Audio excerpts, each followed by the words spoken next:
Hello guys, kamusta kayo? For today's mini vlog, wala lang, kakagising ko lang. So 3 PM na ako nagising at late na talaga. At dahil wala si Ian at nagtrabaho sa labas, ako lang ang nandito sa bahay. So papakainin natin ang mga alaga nating pusa at aso. So first, inayos ko muna itong kusina namin dahil may mga urungin or hugasan ko yung mga platong pinagkainan ko kaninang umaga.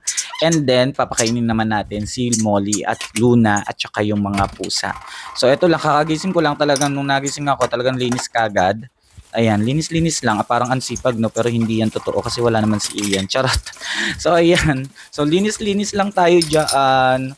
Hugas-hugas ng plato. Tapos, syempre, papakainin natin ang mga ating alagang pusa dahil late na akong nagising tanghali na talaga. So, unahin ko muna pakainin si Luna na napagkakulit-kulit. So, ayan nga pala si Luna, Pomeranian naming aso.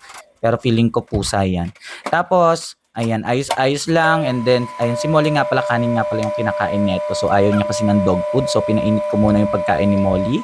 And then, nung nainit na siya, ayan, pakainin na natin. Ilagay na natin doon sa kakanan niya.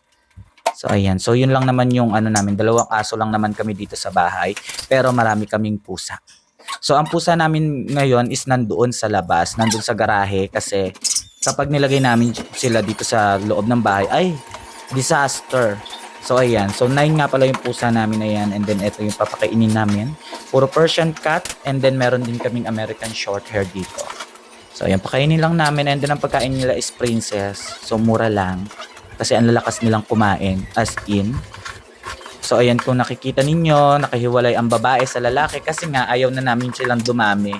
And then ang hirap din magpalaki din ng mga pusa at then super gastos. So after kung pakainin sila, so ayan, ayos-ayos lang din ng konti, and then ako naman ay aakyat na sa taas at maliligo. So yun lang naman.